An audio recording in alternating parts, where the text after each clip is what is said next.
नमस्कार दोस्तों अगर आपको रॉयल चैलेंजर्स बेंगलोर और लखनऊ सुपर जायंट्स के बीच में खेला गया आईपीएल 2024 का 15वां और सबसे रोमांचक महामुकाबला पसंद आया हो तो आप लोग इस वीडियो को एक लाइक जरूर कीजिएगा।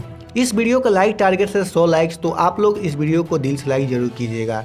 दोस्तों आज रॉयल चैलेंजर्स बेंगलोर और लखनऊ सुपर जायंट्स के बीच में आईपीएल 2024 का 15वां और सबसे महत्वपूर्ण मुकाबले में एक बार फिर क्रिकेट इतिहास की दो दिग्गज टीमें एक दूसरे से भिड़ी। इस बार फाफ डु प्लेसिस की रॉयल चैलेंजर्स बेंगलोर टीम के सामने केएल राहुल की लखनऊ सुपर जायंट्स की टीम खड़ी थी। इस रोंगटे खड़े कर देने वाले मुकाबले में रॉयल चैलेंजर्स बेंगलोर के कप्तान फाफ डु प्लेसिस ने टॉस जीता और पहले गेंदबाजी करने के लिए फैसला किया और लखनऊ सुपर जायंट्स को पहले बैटिंग करने के लिए आमंत्रित किया। इसके बाद रनों की बारिश करने के इरादे से लखनऊ सुपर जायंट्स के दो दिग्गज ओपनर मैदान पर उतरे। जी हां दोस्तों, क्विंटन डिकॉक और कप्तान केएल राहुल के कंधों पर इस महामुकाबले में एक विस्फोट ओपनिंग शुरुआत दिलाने की जरूरत थी और आपको बता दें कि क्विंटन डिकॉक मैदान पर आते ही आक्रामक रूप में बल्लेबाजी करना शुरू कर देते हैं। जी हाँ दोस्तों, क्विंटन डिकॉक के सामने रॉयल चैलेंजर्स बेंगलोर की कोई भी गेंदबाज टिकने का नाम नहीं ले रहे थे। रॉयल चैलेंजर्स बेंगलोर की तरफ से पहला ओवर डालने आए रीस टॉपली के ओवर में क्विंटन डिकॉक 3 चौके जमाए और इस तरह पहले ओवर में लखनऊ सुपर जायंट्स का स्कोर बिना किसी नुकसान के 12 रन हो गया। उसके बाद तीसरा ओवर डालने आए मोहम्मद सिराज के ओवर में क्विंटन डिकॉक ने लगातार 2 छक्के जमाए और 3 ओवर के बाद लखनऊ सुपर जायंट्स का स्कोर बिना किसी नुकसान के 32 रन रहा।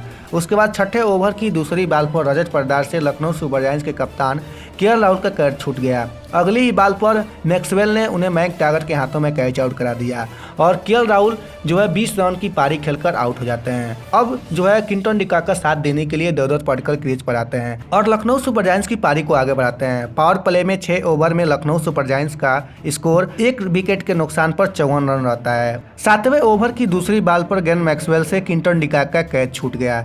जब कैच छूटा तब क्विंटन डिकॉक 32 रन बनाकर खेल रहे थे। यह ओवर रीस टॉपली डाल रहे थे। 7 ओवर के बाद लखनऊ सुपर जायंट्स का स्कोर 1 विकेट के नुकसान पर 59 रन रहा, लेकिन तभी 9वें ओवर डालने आए मोहम्मद सिराज ने लखनऊ सुपर जायंट्स का दूसरा झटका देते हैं। उन्होंने देवदत्त पडिक्कल को विकेटकीपर अनुज राउत के हाथों में कैच आउट करा दिया और देवदत्त पडिक्कल 6 रन के निजी स्कोर पर आउट हो जाते हैं। और जो है अब क्विंटन डिकॉक का साथ देने के लिए मार्कस स्टोनिस क्रीज पर आते हैं और लखनऊ सुपर जायंट्स की पारी को आगे बढ़ाते हैं और 9 ओवर के बाद लखनऊ सुपर जायंट्स का स्कोर 2 विकेट के नुकसान पर 73 रन रहता है। उसके बाद 12वें ओवर में क्विंटन डिकॉक ने आईपीएल में 22वीं 50 पूरी की। उन्होंने 36 बॉल पर हाफ सेंचुरी पूरी कर ली। उन्होंने मैक टैगट के ओवर की आखिरी बॉल पर छक्का जमाते हुए टीम का स्कोर 100 रन के पार पहुंचाया। 12 ओवर के बाद लखनऊ सुपर जायंट्स का स्कोर 2 विकेट पर 102 रन रहा, लेकिन यहां पर बता दें कि 14वें ओवर में लखनऊ सुपर जायंट्स का तीसरा झटका लगता है। इस ओवर की 5वीं बॉल पर ग्लेन मैक्सवेल को दूसरा विकेट मिलता है। उन्होंने मार्कस स्टोनिस को 24 रन पर पवेलियन भेज देते हैं। मैक टैगट ने पॉइंट पर स्टोनिस का शानदार कैच पकड़ा। 14 ओवर के बाद लखनऊ सुपर जायंट्स का स्कोर 129 रन रहा। अब क्विंटन डिकॉक का साथ देने के लिए मैदान पर निकोलस पूरन आते हैं और लखनऊ सुपर जायंट्स की पारी को आगे बढ़ाते हैं, लेकिन 17वां ओवर लेकर आए रीस टॉपली की अगली बॉल पर लखनऊ सुपर जायंट्स का एक और झटका लगता है और क्विंटन डिकॉक 81 रन बनाकर आउट हो जाते हैं। अब निकोलस पूरन का साथ देने के लिए आयुष बरौनी आते हैं, लखनऊ सुपर जायंट्स की पारी को आगे बढ़ाते हैं। 18वां ओवर की आखिरी बॉल पर लखनऊ सुपर जायंट्स का 5वां विकेट गिरता है। यश दयाल के ओवर की आखिरी बॉल पर फाफ डु प्लेसिस ने आयुष बदौनी का ड्राइव कैच पकड़ा और आपको बता दें कि आयुष बदौनी बिना खाता खोले बगैर पवेलियन लौट गए। अब निकोलस पूरन का साथ देने के लिए कुणाल पांड्या मैदान पर आते हैं और इन दोनों के बीच काफ़ी अच्छी साझेदारी होती है। निकोलस पूरन ने 19वां ओवर डालने आए रीस टॉपली की बॉल पर लगातार 3 छक्के जमाए। उन्होंने ओवर की दूसरी और तीसरी और चौथी बॉल पर 6 जड़े। 19 ओवर के बाद लखनऊ सुपर जायंट्स का स्कोर 5 विकेट पर 168 रन हो गया।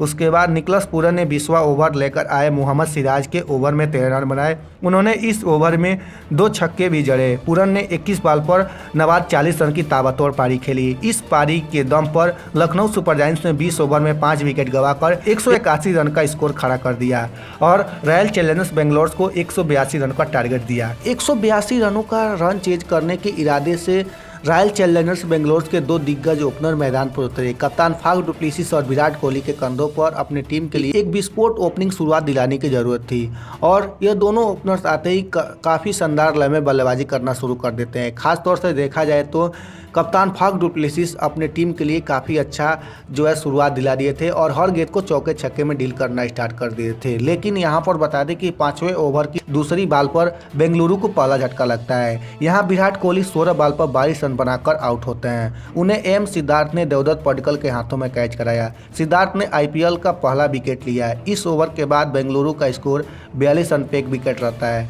उसके बाद फाफ डु प्लेसिस का साथ देने के लिए रजत पाटीदार मैदान पर आते हैं और बेंगलुरु की पारी को आगे बढ़ाते हैं। लेकिन उसके अगले ही ओवर में कप्तान फाफ डु प्लेसिस 19 रन बनाकर आउट हो जाते हैं। फाफ डु प्लेसिस को देवदत्त पडिक्कल ने रन आउट किया था। अब रजत पाटीदार को साथ देने के लिए ग्लेन मैक्सवेल क्रीज पर आते हैं और रॉयल चैलेंजर्स बेंगलोर की पारी को आगे बढ़ाते हैं। लेकिन यहाँ पर बता दें कि ग्लेन मैक्सवेल भी बिना खाता खोले बगैर पवेलियन लौट जाते हैं और उन्हें मयंक यादव ने ग्लेन मैक्सवेल को पवेलियन पहले ही गेंद पर भेज दिया। उसके बाद कैमरून ग्रीन मैदान पर आते हैं और रॉयल चैलेंजर्स बेंगलोर की पारी को आगे बढ़ाते हैं। लेकिन 8वें ओवर में मयंक यादव को दूसरी सफलता मिली। उन्होंने चौथी बॉल पर कैमरून ग्रीन को बोल्ड कर दिया। इस तरह बेंगलुरु ने चौथा विकेट गंवाया और कैमरून ग्रीन मात्र 9 रन की पारी खेलकर चलते बने। रजत पाटीदार का साथ देने के लिए अनुज रावत मैदान पर आते हैं और रॉयल चैलेंजर्स बेंगलोर की पारी को आगे बढ़ाते हैं। लेकिन अब बता दें कि 8 ओवर के बाद बेंगलुरु का स्कोर 4 विकेट के नुकसान पर 59 रन रहा।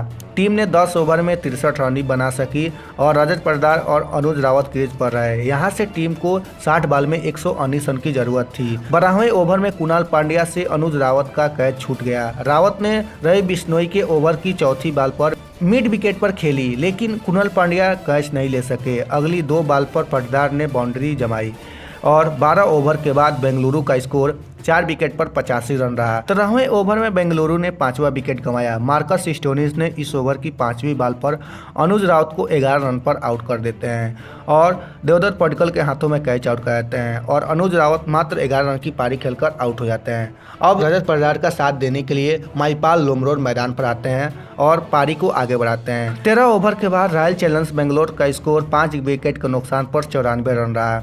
अनुज रावत के आउट होने के बाद RCB ने माइपाल लुमरोड को इम्पैक्ट प्लेयर के रूप में बनाया था। लुमरोड मैदान पर यश दयाल की जगह आए थे। 14वें ओवर में बेंगलुरु ने 100 रन का आंकड़ा पार कर लिया। यश ठाकुर की चौथी बॉल पर रजत पाटीदार ने सिंगल लेकर टीम का स्कोर 101 रन बनाया। 14 ओवर के बाद बेंगलुरु का स्कोर 5 विकेट के नुकसान पर 103 रन रहा। उसके बाद मयंक यादव ने अपने स्पेल के चौथे ओवर में तीसरा विकेट लिया। उन्होंने रजत पाटीदार को भी और देवदत्त पडिक्कल के हाथों में कैच हो गए। रजत पाटीदार ने 29 रन बनाए। उसके बाद माइपाल लुमरोड का साथ देने के लिए दिनेश कार्तिक क्रीज पर आए और रॉयल चैलेंजर्स बेंगलोर की पारी को आगे बढ़ाए। आपको बता दें कि इम्पैक्ट प्लेयर के रूप में माइपाल लुमरोड ने 16वां ओवर लेकर आए। यश ठाकुर के ओवर में लगातार 3 बाउंड्री जमाई। उन्होंने ओवर की दूसरी बॉल पर छक्का, तीसरी बॉल पर चौका और चौथी बॉल पर छक्का मारा। आखिरी 2 बॉल पर 2 रन बने। इस तरह ठाकुर ने अपने ओवर में 19 रन दिए और बेंगलुरु का स्कोर 16 ओवर के बाद 6 विकेट पर 123 रन पहुंच गया। यहां से बेंगलुरु को 24 बॉल में 59 रन की जरूरत थी। 17वें ओवर में बेंगलुरु को 7वां झटका लगता है। यहां दिनेश कार्तिक महज 4 रन की पारी खेलकर आउट होते हैं और उन्हें नवीन उल हक ने KL राहुल के हाथों में कैच आउट कराया और इस तरह 18वें ओवर में बेंगलुरु को भी 8वां झटका लगता है और बेंगलुरु को टीम ताश के पत्तों की तरह बिखर जाती है। यहाँ मयंक डागर 0 रन पर आउट होते हैं। ओवर की 5वीं बॉल पर माइपाल लुमरोड भी 33 रन की पारी खेलकर आउट हो जाते हैं। उन्हें यश दयाल ने निकोलस पूरन के हाथों में कैच आउट कराया। आखिरी ओवर की चौथी बॉल पर नबील उल हक के विकेट के साथ लखनऊ ने लगातार दूसरी जीत हासिल कर ली। टीम ने बेंगलुरु को 28 रन के बड़े अंतर से हराया। बेंगलुरु की टीम 153 रन पर भी ऑल आउट हो गई।